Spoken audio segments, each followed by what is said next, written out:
Welcome to my YouTube channel. आज मैं आपको क्लास 5th के लिए हिंदी के चैप्टर नंबर 12 के सभी क्वेश्चन आंसर लिखने बताऊंगी। क्योंकि देखो बच्चों, इससे पहले वाली वीडियो में मैं आपको पूरा ही चैप्टर डिटेल में पढ़ा चुकी हूँ, मगर इस वीडियो के अंदर मैं आपको सिर्फ इस चैप्टर के क्वेश्चन आंसर लिखने बताऊँगी। तो बच्चों, इस चैप्टर के क्वेश्चन आंसर पेज नंबर 146 से स्टार्ट है। यहाँ पर कुछ चित्र हैं, आपको इनके नाम बताने हैं। जैसे कि ये नदी है, यहाँ पर आपको झरना दिख रहा है, नेक्स्ट ग्लेशियर है, फिर कुआं है, लास्ट के अंदर हैंडपम्प या फिर बर्मा है और ये तालाब है। अब देखो नीचे की साइड 3 क्वेश्चन और हैं। सेकंड क्वेश्चन है कि आपके निवास स्थान के आसपास कौन सी नदी या फिर नदियाँ बहती हैं जिस जगह पर आप रहते हो। तो देखो सेकंड आंसर आप लिखोगे कि दिल्ली शहर यमुना नदी के किनारे बसा है। ये नदी गंगा की सबसे बड़ी सहायक नदी है, जो यमुनोत्री उत्तराकाशी से 60 किलोमीटर उत्तर में गढ़वाल नामक जगह से निकलती है। ये प्रयागराज में गंगा से मिल जाती है। अब देखो थर्ड क्वेश्चन है कि आपके घर में पानी कहाँ से आता है। तो थर्ड क्वेश्चन का आंसर लिखोगे कि हमारे घर में पानी दिल्ली जल बोर्ड से आता है। अब चौथा क्वेश्चन है कि आप नदियों के जल को प्रदूषित होने से बचाने के लिए क्या क्या उपाय कर सकते हैं या सुझा सकते हैं। तो उन उपायों को आपको लिखकर बताना है। जैसे कि मैंने यहाँ पर लिखा, पढ़कर बताती हूँ पूरा ही आंसर। नदियों के जल को प्रदूषित होने से इस प्रकार बचाया जा सकता है, जैसे कि औद्योगिक कचरे का सही निपटारा। औद्योगिक क्षेत्रों के कचरों को नदियों में बहाने पर रोक लगाई जानी चाहिए। घरेलू कचरे का उचित निपटारा। घरेलू कचरे को नदियों में नहीं बहाना चाहिए, बल्कि इन्हें सीवेज ट्रीटमेंट प्लांट्स में साफ करने के बाद नदियों और नालियों में बहाना चाहिए। प्लास्टिक प्रदूषण पर नियंत्रण करना चाहिए। इसके अलावा कृषि में हानिकारक रसायनों का कम उपयोग करना चाहिए। अब बच्चों, इस चैप्टर के ऑप्शनल क्वेश्चन आंसर हैं। एक क्वेश्चन के 4 ऑप्शन हैं। जो भी ऑप्शन ठीक होगा उसके आगे आपको बूंद का चित्र बनाना है, जैसे कि आपको यहाँ पर दिख रहा है।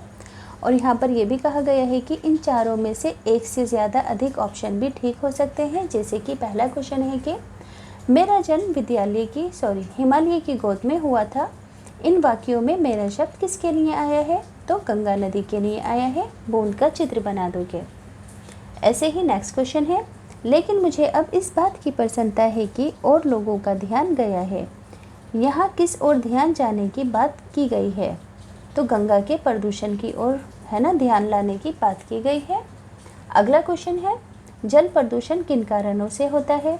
कारखानों और नगरों द्वारा नदियों में डाले जाने वाले अपशिष्ट से होता है। इसके अलावा नदी तथा तालाब में स्नान करने से भी होता है।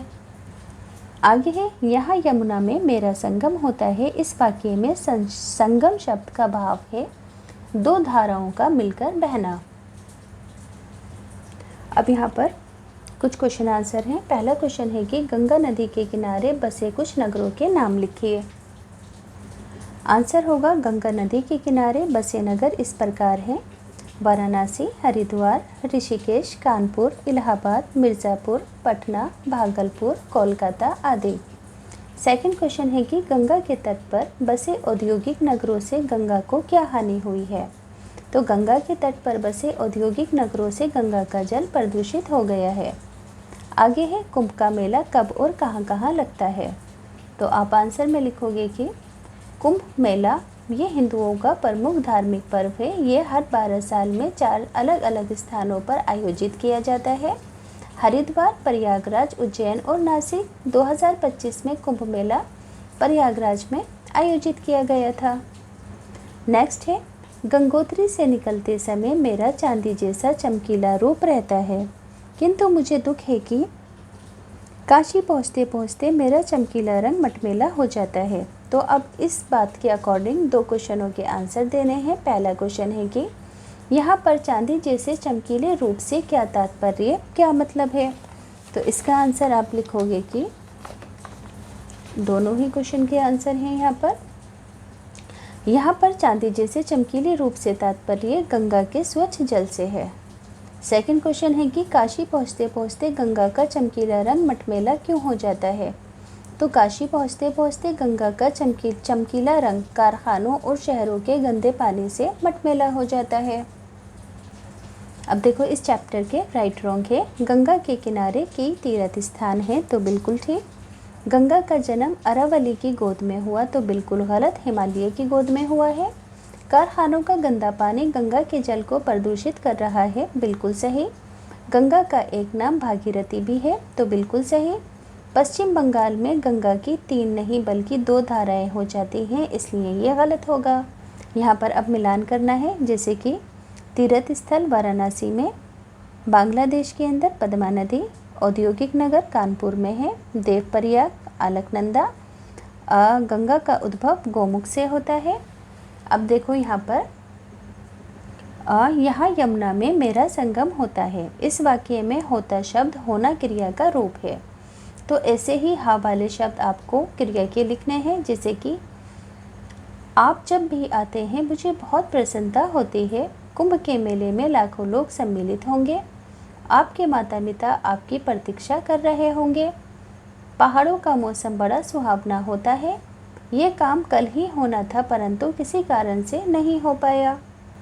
अब बच्चों यहाँ पर आलिए लगाकर इन सभी शब्दों को आपको लिखना है, जैसे कि भोजनालय, पुस्तकालय, देवालय, विद्यालय और मेघालय। अब इन सभी शब्दों का इस्तेमाल करते हुए आपको वाक्य बनाने हैं। तो किस तरीके से वाक्य बनाओगे इन सभी शब्दों का इस्तेमाल करते हुए? ये रहे यहाँ पर।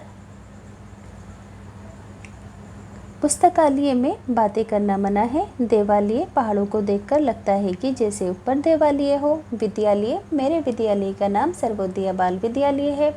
मेघालय, भारत के एक राज्य का नाम मेघालय है। भोजनालय, स्कूल का भोजनालय पार्क के दूसरी ओर बना है।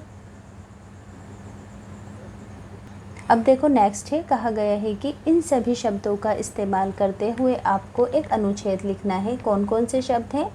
जल, प्रसिद्ध, शांत, औद्योगिक, गोमुख, निर्मल, पवित्र, हिमालय, तट, तीर्थ, नगर और चमकीला। तो कैसे लिखोगे अनुच्छेद? गंगा नदी भारत की पवित्र नदियों में से एक नदी है। बच्चों जितने भी शब्द हैं ना उनको ऐसे मार्क भी करना। इसका जन्म हिमालय की गोद में हुआ है। ये नन्ही सी धारा के रूप में उत्तराखंड के उत्तरकाशी जनपद में स्थित गंगोत्री हिमनद के उस स्थान से निकलती है जिसे गौमुख कहते हैं। गौमुख से नीचे गंगोत्री में एक भव्य मंदिर है जहाँ देश से तीर्थ यात्री आते हैं। गंगा के तट पर बहुत से नगर बसे हुए हैं। काशी पहुँचते पहुँचते गंगा का चमकीला जल, यहाँ पर जल को भी अंडरलाइन कर दो, औद्योगिक कचरे के कारण मटमेला हो जाता है। ऋषिकेश और हरिद्वार में गंगा के किनारे प्रसिद्ध तीर्थ भी हैं। अब देखो यहाँ पर एक एग्जाम्पल है, मैं काम कर रहा हूँ, मेरे कर में लेखनी है। तो यानी कि बच्चों यहाँ पर आपको भिन्न अर्थों वाले शब्द लिखने हैं जो कि पढ़ने में तो एक जैसे हों किंतु उनके अर्थ जो है ना भिन्न भिन्न हों। जैसे कि मैंने यहाँ पर लिख रखे हैं, 4 लिखने हैं। हार, आज टीम हार गई, उसने फूलों का हार पहना है। कल हम फिल्म देखने जाएंगे, कल से धुआं निकल रहा है यानी कि कारखाने से। फल, आम एक फल है, बुराई का फल बुरा होता है। अंबर नीला है, उसने अंबर रंग की साड़ी पहनी है।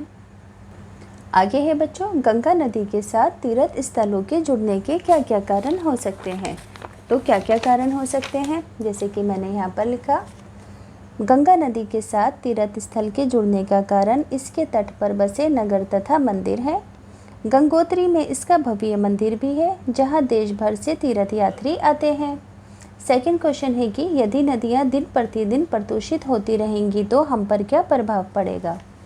तो आंसर होगा कि यदि नदियाँ दिन प्रतिदिन प्रदूषित होती रहेंगी तो पीने योग्य जल प्रदूषित हो जाएगा। नदियों के बढ़ते प्रदूषण से जलीय जीवन विलुप्त होने की कगार पर पहुंच जाएगा। अत्यधिक जल के प्रदूषण से मानव जीवन के अस्तित्व को भी खतरा हो जाएगा क्योंकि जल ही जीवन होता है। नेक्स्ट क्वेश्चन है कि पाठ में कानपुर को भारत का प्रसिद्ध औद्योगिक नगर कहा गया है। यहाँ औद्योगिक नगर से क्या आशय है? तो थर्ड का आंसर लिखोगे कि औद्योगिक नगर से यहाँ आशय बड़े बड़े कारखानों तथा व्यवसायों से है। तो तीनों ही क्वेश्चन और तीनों ही आंसर यहाँ पर आपको दिख रहे हैं। स्क्रीनशॉट लेकर बच्चों हैंड टू हैंड लिखते जाओ। यहाँ पर बच्चों पानी बचाने से संबंधित कोई चित्र बनाना है और कोई एक स्लोगन लिख देना, जैसे कि उसका उपाय कि नहाते समय नल खुला ना छोड़ें। नेक्स्ट पेज पर आओगे कि गंगा अपने चमकीले रंग को मटमैला होता देखकर दुखी है। यदि आप गंगा नदी से बात करने का आपको अवसर मिले तो आप क्या बात करोगे। समझ में आए कि क्या बोला है कि गंगा का जो पानी है ना वो अब मटमैला हो गया है। यदि आपको उससे गंगा से बात करने का मौका मिले तो आप क्या बात करोगे। तो सबसे पहले नमस्ते पवित्र नदी गंगा, आप कैसी हैं। नदी कहेगी कि प्यारे बच्चों, जब मैं हिमालय से निकलती हूँ तब मैं स्वस्थ रहती हूँ तथा जल भी साफ होता है। बच्चे कहेंगे अच्छा, आप केवल हिमालय तक ही साफ और स्वस्थ रहती हैं। यहाँ पर और लिख देना।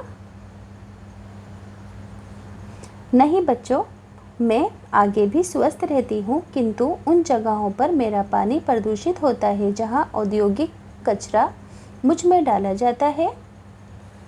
बच्चे कहते हैं तो फिर हम सबको ध्यान रखना चाहिए कि औद्योगिक कचरा नदियों में ना बहाया जाए ताकि आपको प्रदूषित होने से बचाया जाए। गंगा नदी कहेगी कि हाँ, मुझे प्रसन्नता है कि लोगों ने अब इस ओर ध्यान देना शुरू कर दिया है।